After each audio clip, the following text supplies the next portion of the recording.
Now for global business updates, Rotus Oddiri joins us. Good morning, Rotus. Good morning, Dr. Abasi. Good morning, Vimbai. Good morning, Rufai. All our viewers out there. It's July 1st, so we have to look at how things have been in the markets for the past half year. Everybody's just reviewing things. So if you look at how global markets were impacted over the last 6 months, I mean, it's essentially the tariffs that were the biggest issues with respect to volatility, OPEC unwinding their cuts, Israel versus Iran, and then DeepSeek. Let's not forget that DeepSeek hit AI stocks for a while, but the AI trade for a while, but then they recovered. If you look at some of the notable returns over the last 6 months of 2025, there are some assets that have performed, a bit okay versus others that haven't done so well. So I think I will hopefully get the chart up in a second, but off the top of my head, the KOSPI is up about 29% year to date. The DAX and the KOSPI, of course, Yuk Sul-Yun being impeached. Korean markets fell,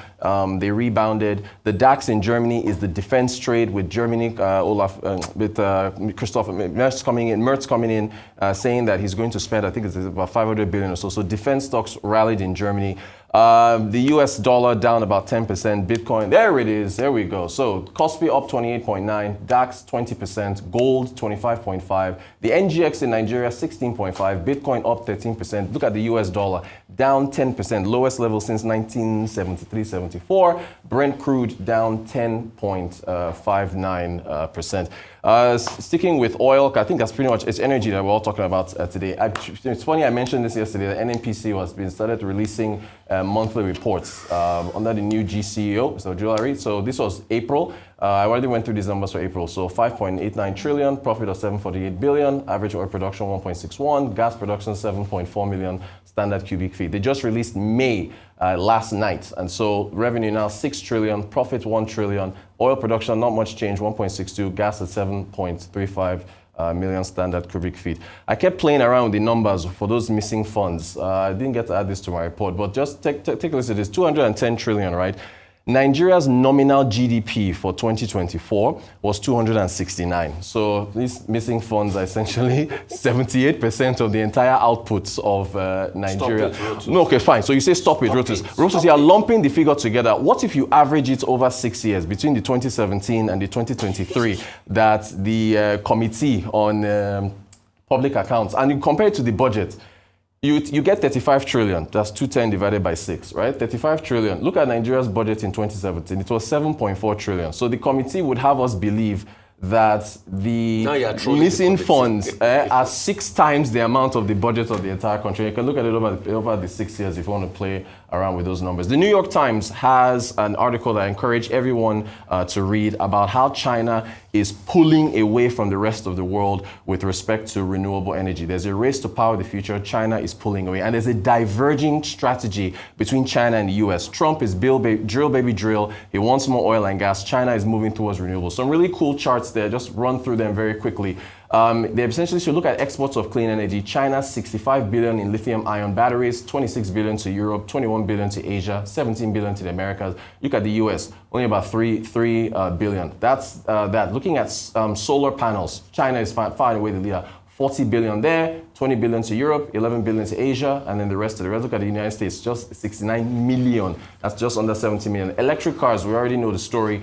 38 billion, and the chart moves to the right, so it shows you where the exports and sales are essentially going. Some of that money is coming here. I mentioned a Chinese company that has a subsidiary that's doing electric vehicle ride hailing in Lagos. They have charging stations on the island. Drive. That's right. They're trying to move over to the mainland, and that's some of that money is coming here. Also, while we were in Abuja at the Transcorp Event Center for the Afro-Exim Bank annual meetings, we spoke with this company that is an Indian company. They are assembling electric motorcycles. Spyro, that you interviewed them in Abuja. You're on your game. And they have an assembly plant in Shagamu. So we are seeing this, although they're not Chinese, but you're still seeing Nigeria move forward. I have it on good authority that there are Chinese investors looking to build a battery plant in the southwest. And also, we ran into some investors from Nasarawa, the state government, that are looking to bring investors into Nasarawa to build an EV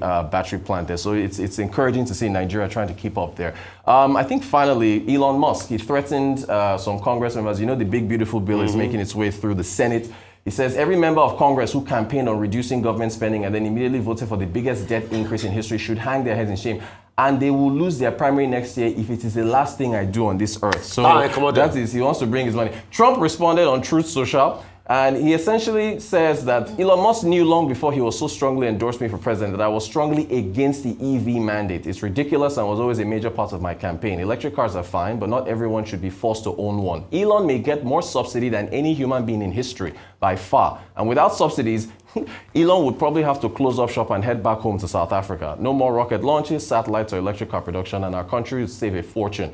Perhaps we should have Doge take a hard look at this. Big money to be saved. Tesla stocks are actually down in aftermarket trading on that. And finally, if you want to get your loved one a fragrance, amid the war in Ukraine, the war in Gaza, trade tariffs, Trump managed to hawk some... American president selling perfume. He's selling perfume. So please, buy some. Buy some. He's ever the capitalist. It's selling love. That's our update for today. That's what American presidency has been reduced to. Hawking perfume. And coins. He has crypto coins as well. Real quickly. And while he's doing all of this, he's destroying the prospects of America. You can see the dollar is down. 10%. 10%. Yep. And you say it dates back to the 70s. Yeah. Let me shock you about the 70s. Yeah. The 70s is the time, 71 precisely, America got off the gold system. That's right. So you can see, and the 70s was a real economic, downtime for America as regards. They got off the gold system. You remember that was when they even had to print higher dollar bills to be able to buffer inflationary pressures and all of that. That's where Trump is taking them back to as we speak. But hey, what does he know? He's written to, what's it called? Japan. No, was he on not Rice? Japan. No, he's shouting at everybody He today. wrote to Jerome. Yeah, Powell. Goodness me, when you shared it on the group, I thought it was fake news. I swear to God Almighty. I thought it was fake news. I didn't want to touch it. Yeah, until I now saw it on television, traditional media. I said, really? A president writing to lower rates doesn't even understand that independence. No, not the independence, the interdependence, because there are federal banks of New York and every part of America that also have an input, and this is data driven. Right. So it's as long as it suits him and long as it suits his friends. I'm happy the fight between him and Elon has continued, right? Because when Elon too supported him because of these tax breaks for the rich, that Elon is also going to benefit from, because Elon is also very hypocritical in this. There was no problem there. Now Elon is trying to feel like he's an advocate of the people. Nothing is going to happen. His money is not going to be able to sway anything. He should go and sit down. Elon is government baby. Of course. Obama gave him money. Yep. Everybody gave, anyway, he paid back the loan with interest. He's benefited from government so much. So he should go and sit down. Who is he? Big theater coming up. Government US baby. politics. I saw the response. They said he should just go back to South Africa. South Africa said, no, we don't want him. On a lighter note. But, this is the fallout that people are concerned about when we mix governance with business. Whether it be in the United States, in Nigeria, in Kenya, in Zimbabwe. This is what becomes a challenge. Is when we're happy because, you start to expose a few of the things so that we can know where the truth lies and where the lines of being ethical are being crossed with regards to people who, especially those who support presidential campaigns and the kickbacks that they expect in return for funding these campaigns and the sway and influence that they hope to have in these governments. But even removing the financial aspect of it, I read a very intriguing article on Business Day, I think it was yesterday, where the journalist was comparing the fallout between Donald Trump and Elon Musk to what happened between President Tinubu and Nasser El-Rufai. Because you say this bromance, and then you see it just break down and become so toxic in the public space as well. So I think it's also just the nature of human beings and how we interact. I know you just forgot something very quickly. On the perfumes. Yes, so the perfumes. He doesn't manufacture, distribute. He doesn't own the fragrance. Let's just put it out there. So somebody the right to use his name. No, she's guessing at the imports. Are you using the manufacturing you're getting at? Sorry? Are you guessing at the manufacturing part? No, she's trying to defend him. No, I'm not trying to defend him. Also comes I'm just to him. trying to. We don't have much time. I'm just just trying to correct the misconception that Donald Trump is in the business of selling perfumes. He's But he not. is now. His It's name is a on it branded now. license, and brand he's not involved. Is the brand license for free? Is he not going to collect money? Sorry, one more energy. Sorry, I forgot. Is it for free? Just real quick, sorry, Doctor, apologies. Dangote refinery has announced another cut in fuel to 840 naira per litre. So I think effective end of this month, or effective this month. So yeah, Petrol 840. prices So has oil, gone down internationally. just have to put that there. Just have to Tesla put that there. Energy Division Yeah. sells solar panels. Yeah. One of the major issues in that bill, this big, beautiful bill, massive spending bill, Yeah. is that there will be no more subsidies on solar and wind, product services from about 2027.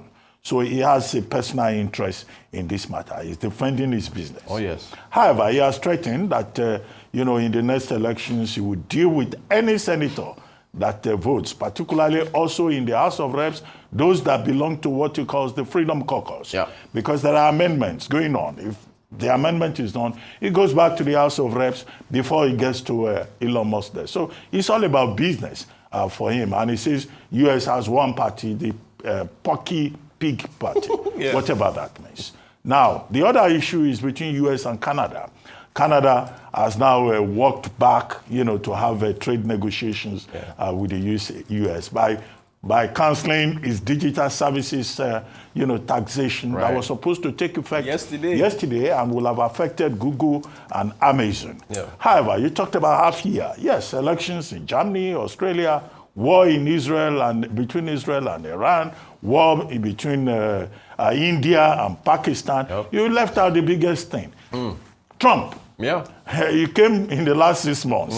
He came back for a second time. It's tariffs, And yeah. one of the things that we're dealing now is about tariffs. Yep. Now, he gave a 90-day reprieve. That 90-day reprieve is going to end next week. Yes, sir. Scott Bessent is already saying, well, those who want to negotiate, will negotiate with us. Taco boy. If they don't negotiate, we'll go back to the April 2 level. And in Asia Pacific markets, as of this morning, they're mixed. Yeah. There's holiday in Hong Kong, Yeah. but as you said, the market has done fairly well, particularly S&P 500 Yeah. and NASDAQ Composite Sir. that have seen all-time highs this year. Indeed. All right. Taco boy. Thank you so much, Taco boy. Rotus. I believe.